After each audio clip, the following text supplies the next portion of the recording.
Hi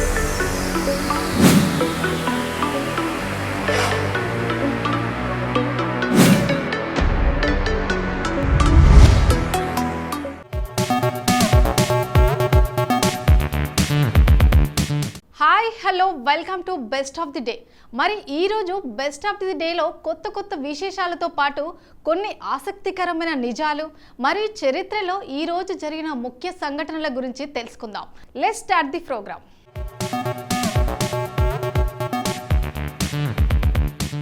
ముందుగా అంతర్జాతీయ కుటుంబ దినోత్సవం గురించి చెప్పుకుందాం.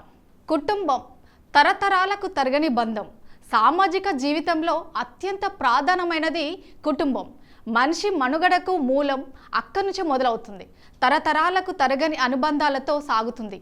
పుట్టుక లేదా వివాహంతో బంధం ఏర్పడి ఒకే ఇంటిలో నివసించే సమూహమే కుటుంబం. సంస్కృతి, సాంప్రదాయాలు, నాగరికత పురోగతులకు ఇదే పునాది. ప్రపంచంలో పలు రకాల కుటుంబ వ్యవస్థలున్నాయి. వీటిలో పాటించే భిన్న ఆచారాలు, సాంప్రదాయాలు, వ్యక్తుల బాధ్యతలు ఆసక్తికరంగా ఉంటాయి. సమాజ నిర్మాణం, సమస్యలు, ప్రజా విధానాలు, పథకాలు అధ్యయనంలో భాగంగా అభ్యర్థులు ఆ వివరాలను తెలుసుకోవాలి.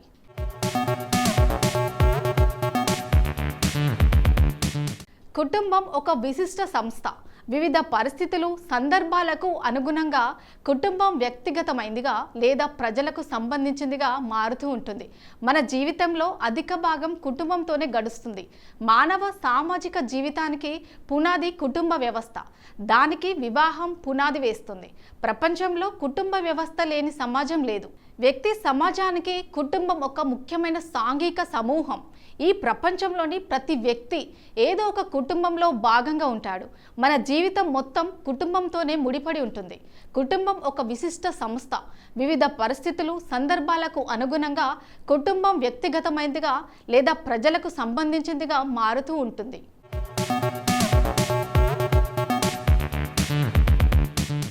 మన జీవితంలో అధిక భాగం కుటుంబంతోనే గడుస్తుంది. మానవ సామాజిక జీవితానికి పునాది కుటుంబ వ్యవస్థ. దానికి వివాహం పునాది వేస్తుంది. ప్రపంచంలో కుటుంబ వ్యవస్థ లేని సమాజం లేదు. వ్యక్తి సమాజానికి కుటుంబం ఒక ముఖ్యమైన సాంఘిక సమూహం. ఈ ప్రపంచంలోనే ప్రతి వ్యక్తి ఏదో ఒక కుటుంబంలో భాగంగా ఉంటాడు. మన జీవితం మొత్తం కుటుంబంతోనే ముడిపడి ఉంటుంది. ఫ్యామిలీ అనే పదం రోమన్ పదం ఫామ్లస్ నుంచి వచ్చింది. ఫామ్లస్ అనే సేవకుడు ఫ్యామిలీ అనే పదం ఫెమిలీ అనే లాంటి పదం నుంచి ఏర్పడిందని కొందరు శాస్త్రవేత్తల అభిప్రాయం. ఫెమిలీ అనే కుటుంబానికి ప్రాధాన్యతనిస్తూ మే 15న అంతర్జాతీయ కుటుంబ దినోత్సవాన్ని జరుపుతున్నారు.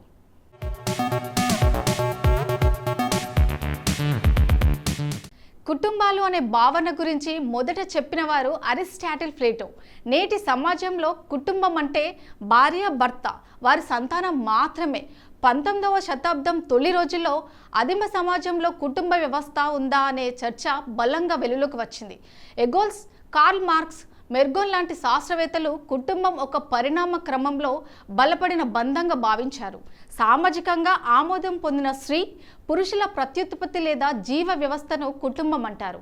స్త్రీ పురుషులు ఒకే ప్రదేశంలో నివసించడం వల్ల కుటుంబాలు ఏర్పడినట్లు మోర్గన్ అనే సామాజికవేత్త అభిప్రాయపడ్డారు. నిర్వచనాలు. 1955కు ముందు కుటుంబ నిర్వచనాలను తొలి నిర్వచనాలు అని, 1955 తర్వాత వచ్చిన నిర్వచనాలను ఆధునిక నిర్వచనాలను పేర్కొంటారు.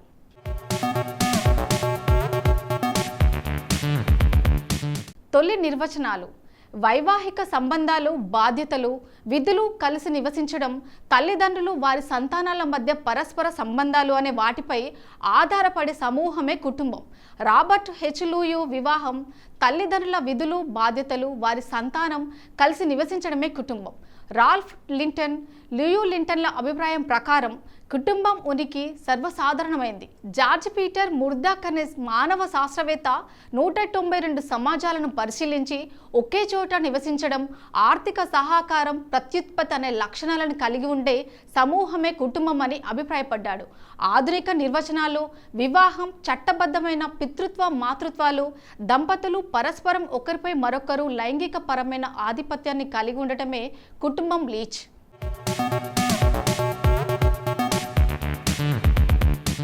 ప్రాథమిక బంధువర్గ సమూహం లైంగిక ప్రత్యుత్పత్తి, ఆర్థిక విద్యాపరమైన విధుల్ని నిర్వహించేదే కుటుంబం. మెల్ఫోర్డ్ స్మిత్, గ్రీన్ ఫ్రిన్స్, పీటర్, కాథలిన్ గఫ్, స్టిఫెన్ ప్రకారం వివాహ ఒప్పందం 4 ప్రమాణాలపై ఆధారపడి ఉంటుంది. 1. భార్యాభర్తల మధ్య ఉండే పరస్పర సంబంధం. 2. కలిసి నివసించడం. 3. తల్లిదండ్రుల హక్కులు. 4. బాధ్యతలు, కుటుంబం, విధులు.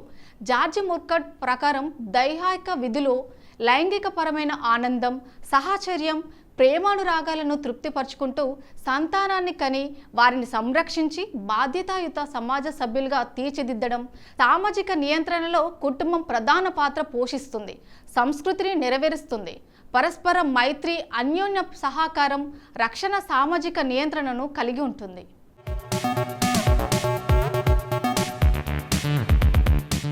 ఇప్పటి వరకు అంతర్జాతీయ కుటుంబ దినోత్సవం గురించి మనకు తెలియని కొన్ని ఆసక్తికరమైన నిజాలు తెలుసుకున్నాం కదా. మరి మే 15వ తేదీన ఒక్కసారి చరిత్రలోకి వెళ్ళి చూస్తే ఎంతోమంది ప్రముఖుల జననాలు జరిగాయి. మరి ఒక్కసారి చరిత్ర పుటల్లోకి వెళ్ళి నేడు జన్మించిన ప్రముఖులు ఎవరో తెలుసుకుందాం రండి. సినీ బ్యాక్గ్రౌండ్ ఉన్నప్పటికీ ఎంతో కష్టపడుతూ తనకంటూ ప్రత్యేకమైన ఇమేజ్ క్రియేట్ చేసుకున్న హీరో రామ్ పోతినేని.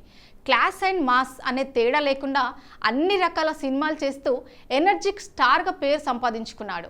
యాక్టింగ్తో పాటు స్టైల్ను, ఎనర్జీని జోడించి వెండి తెరపై కిరాక్ పుట్టించే యంగ్ హీరోల్లో రామ్ ఒకడు. నేడు మే 15న రామ్ పుట్టినరోజు సందర్భంగా ఆయన గురించి కొన్ని ఆసక్తికర విషయాలు తెలుసుకుందాం. రామ్ పోతినేని మే 15, 1988న మురళీ పోతినేని, పద్మశ్రీ దంపతులకు జన్మించారు. ప్రముఖ సినీ నిర్మాత స్రవంతి రవికిషోర్ తమ్ముడే మురళీ పోతినేని. పెద్దనాన్న అడుగుజాడల్లో నడుస్తూ సినిమాలపై వైపు వచ్చాడు. 2002లో తమిళంలో తెరకెక్కిన అడాయాలం అనే షార్ట్ ఫిలింతో రామ్ తన యాక్టింగ్ కెరీర్ను ప్రారంభించారు. ఆ తర్వాత వైవిఎస్ చౌదరి దర్శకత్వం వహించిన దేవదాస్ సినిమాతో వెండి తెరకు పరిచయం అయ్యాడు. తొలి సినిమాలోనే రామ్ అదరగొట్టాడు.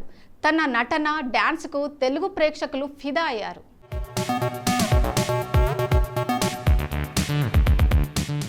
మాధురి దీక్షిత్ భారతదేశపు ప్రముఖ బాలీవుడ్ నటి. 1980ల నుండి 1990ల వరకు ఆమె హిందీ సినీ పరిశ్రమలో అగ్రగామి నటి, మంచి నాట్యకారిణిగా ప్రఖ్యాతి పొందారు. ఆమె ఎన్నో విజయవంతమైన సినిమాల్లో నటించడమే కాకుండా తన నటనకి గాను విమర్శకులతో ఎన్నో ప్రశంసలు అందుకొని బాలీవుడ్లోని అత్యంత ఉన్నతమైన నటీమణులతో ఒకరయ్యారు. 2008వ సంవత్సరంలో భారత ప్రభుత్వం ఆమెను పద్మశ్రీ బిరుదుతో సత్కరించారు. మాధురి దీక్షిత్ 1967 మే 15న ముంబై, మహారాష్ట్రలో జన్మించారు. 1984లో మాధురి దీక్షిత్ అబోధ్ సినిమాతో అరగ్రేటం చేశారు. కొన్ని సినిమాల్లో సహాయ నటిగా చేశాక ఆమె తేజాబ్ సినిమాలో ముఖ్య నటి పాత్ర పోషించారు. ఈ సినిమా అనేక పేరునే కాకుండా తన మొదటి ఫిలింఫేర్ నామినేషన్ను కూడా తెచ్చిపెట్టింది.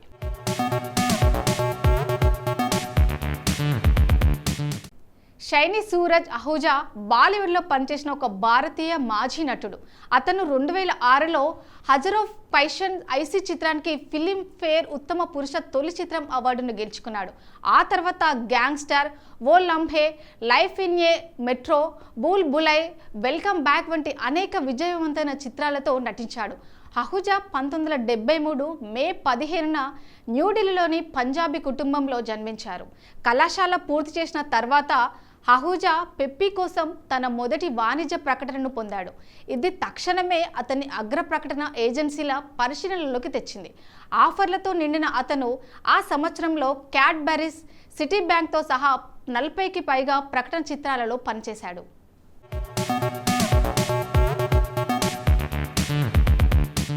సంతోష్ నారాయణన్ భారతదేశానికి చెందిన సంగీత దర్శకుడు, గాయకుడు.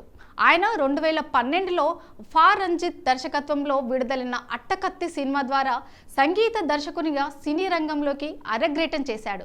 సంతోష్ నారాయణన్ 1983 మే 15న తిరుచరాపల్లి, తమిళనాడులో జన్మించారు.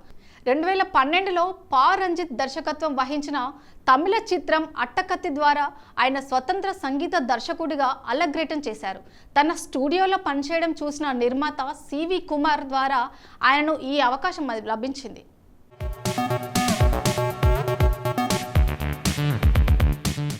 సో ఇదండి ఇవాల్టి బెస్ట్ ఆఫ్ ది ఎపిసోడ్. ఈ ఎపిసోడ్ అనేది ఈ రోజుకి సంబంధించిన కొన్ని ఆసక్తికరమైన విశేషాలు తెలుసుకోవడానికి ఉపయోగపడిందని అనుకుంటా. మళ్ళీ రేపటి ఎపిసోడ్లో కలుద్దాం. Bye bye.